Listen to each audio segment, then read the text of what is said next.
No mercado de trabalho, hoje é dia da nossa sala de emprego e vamos falar das novidades nas entrevistas de seleção. Vamos falar com a Verusca Donato. Boa tarde, Verusca. Hoje você vai falar sobre as dinâmicas, né? As perguntas feitas aos entrevistados que parecem mais pegadinha, né? Pois é, boa tarde, Sandra. Tem cada pergunta, viu? São perguntas para testar o lado lógico, são perguntas que exigem uma resposta prática do entrevistado. E são feitas por muitos selecionadores que querem testar um candidato a um emprego. E pode ser para qualquer vaga. Esse consultor decidiu orientar os candidatos. Fernando é especialista em organizar processos seletivos. A primeira dica: planeje com antecedência o trajeto até a entrevista de emprego. Chegue meia hora antes. O guarda-roupa. Na dúvida, comece pelo que você não deve usar: tênis, calça jeans, mini saias, vestidos curtos e agarrados. Você tem que mostrar o profissional que é e não a moda que você curte. Controle o nervosismo e a postura. Olhe o selecionador nos olhos.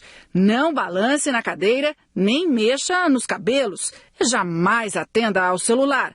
Evite as gírias e os palavrões. Não minta. O selecionador tem como descobrir a verdade. 70% dos candidatos, infelizmente, caem nesses erros. Se eles tiverem claramente definido o que eles pretendem como objetivo de carreira, fica mais fácil alinhar a sua postura profissional, né, os seus interesses. Essa consultora chama atenção para uma outra qualidade observada nas entrevistas: a concentração. Então, às vezes assim, quantas bolinhas cabem nessa sala? Ou, né, quantas mangueiras existem em São Paulo? Então, esse tipo de pergunta amedronta demais os candidatos. O que o candidato deve fazer quando ele é pego numa pergunta dessa? Bom, qual que é a medida dessa sala? O que eu posso fazer? Como é que eu posso construir um raciocínio para responder? E caso não saiba a resposta, admitir: olha, eu não tenho condições de responder isso por causa disso. Né? Tentando manter a calma sem se colocar, porque é realmente uma pergunta que não tem resposta. Aqui no estúdio conosco hoje o Sérgio Sabino, que faz recrutamento, é especialista em recrutamento de pessoal. Quando eu conversei com a Bruna, ela disse que não é a favor das pegadinhas. Ela, inclusive, não faz as pegadinhas. Você me disse também que não gosta muito. O que o selecionador pretende quando ele faz uma pergunta pegadinha? Porque tem muita gente que ainda faz, né, Sérgio? Ainda tem. Na realidade, ele busca avaliar muito mais do que a resposta, muito mais do que o resultado, a construção daquele raciocínio. Ele quer interpretar de que forma você constrói, a partir de uma premissa ou de um problema muito superficial, que você tem poucas informações, como é que você enriquece aquele problema, como é que você constrói o raciocínio para tentar resolvê-lo. Então, a resposta final, para tranquilizar os candidatos, é o que menos importa.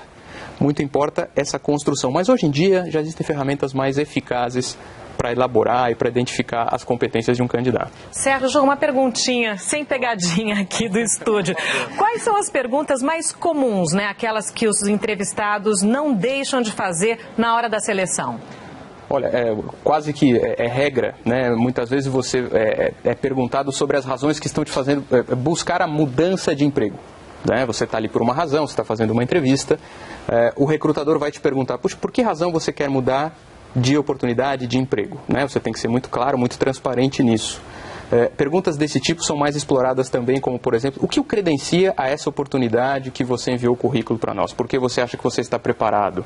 Uma que é muito clássica também: olha, fale um pouco sobre seus pontos fortes, sobre seus pontos a melhorar, sobre suas fraquezas, né? E aí é onde o candidato tem muita dificuldade em admitir que tem coisas para melhorar, que tem pontos que ele pode se aperfeiçoar. O recrutador admira muito isso. Fica a dica para os nossos candidatos: fale um pouco sobre aquelas coisas que você gostaria de crescer, de melhorar. O candidato pode fazer perguntas ao selecionador? E que tipo de perguntas ele pode fazer? Não só pode, como a gente recomenda, é muito saudável. Claro que você tem que ter bom senso. É muito importante você falar um pouco sobre a vaga, perguntar um pouco sobre as atribuições, sobre as responsabilidades, que tipo de pares você vai interagir, quais são as atribuições, por que razão aquela vaga foi aberta, se ela já era ocupada por uma pessoa, o que fez com que a empresa decidisse substituir. São perguntas que vão te ajudar no direcionamento da vaga, da proposta, e ao mesmo tempo o entrevistador vai ficar muito entusiasmado. Você vai provar para ele que você está entusiasmado, que você está encorajado a realmente entrar naquela empresa. Agora, sabe o que acontece de muito comum, que é muito ruim nas seleções de emprego? São os erros de português, tanto na hora de falar quanto na hora de escrever.